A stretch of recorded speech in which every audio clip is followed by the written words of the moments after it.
Lactose is a sugar. It's milk sugar. It's glucose attached to galactose. It's what we call a disaccharide. And when you're a little baby who's nursing, you have an enzyme that breaks those apart, and you can absorb them. But after the age of weaning, normally you lose that enzyme. We don't have the enzyme to digest milk past the age of 2. Unless you were born in the United States, maybe after 2 generations. A genetic mutation that's carried by about 85% of Caucasians has allowed them to digest this milk into adulthood, which is not the case for other races and certainly not the case for other species.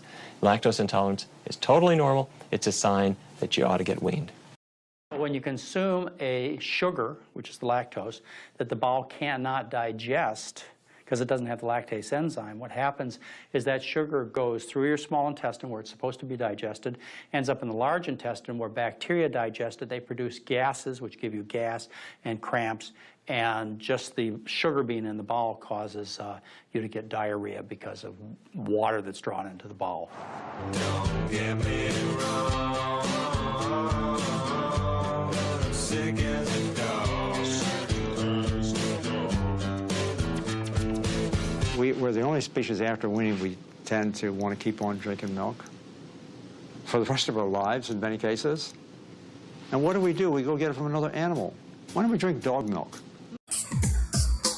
Dairy cows, as opposed to beef cows, the job of a beef cow is to produce calves that that become steak on your plate.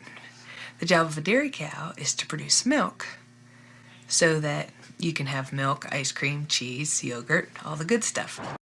In order for a cow to give milk, she has to give birth to a baby calf. And that starts the lactation process.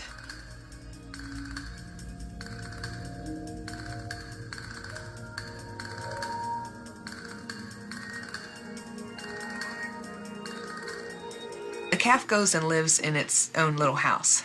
Okay. And basically that is to prevent disease.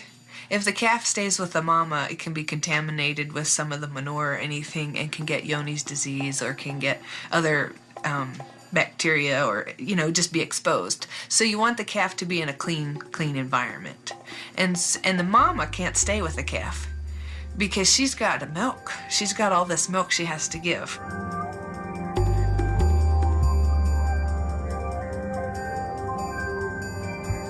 What happens to the milk from the sick cow? Those we actually, what we do, we pasteurize that and feed that to the babies. A cow can have an infection in her udder, which is called mastitis. So the somatic cell count relates to the incidence of mastitis.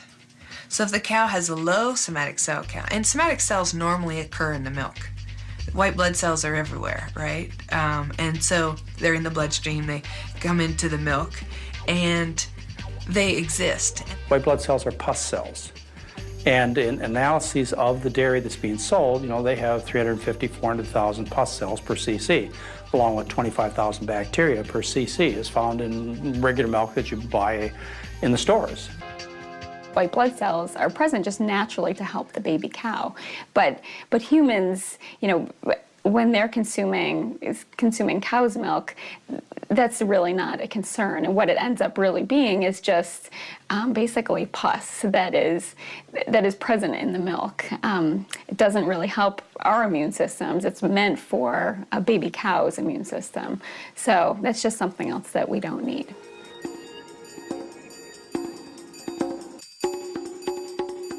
Milk is really a byproduct of blood. Okay. I don't want to freak you out or say something bad, but where does milk come from? The cows, it's a normal process that the cow secretes the oxytocin and then the blood.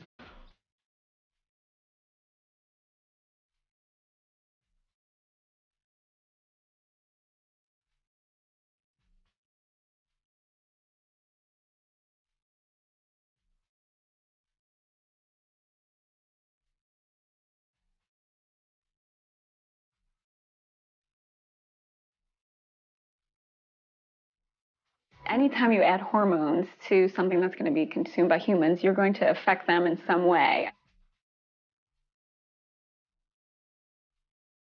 If you give them hormones to produce more and more milk, their udders can get distended, they get mastitis, which is then treated with drugs.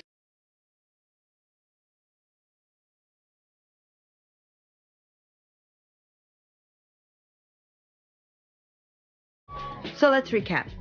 Cows that are injected with RBGH have higher levels of IGF-1, which is associated with cancer. The use of the hormone also increases infections in the cow, which are treated with antibiotics and are found in the milk.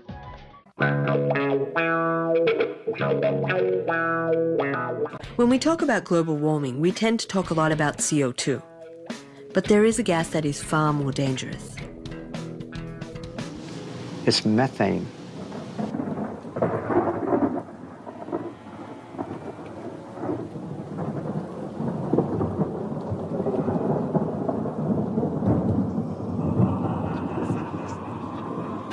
The cattle industry is contributing, a gas that has 23 times the power to create a greenhouse effect that does the CO2 from cars.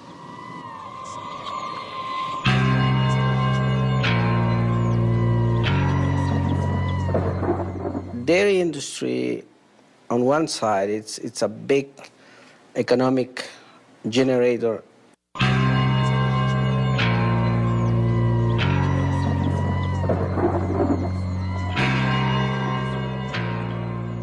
Animal agriculture has grown enormously.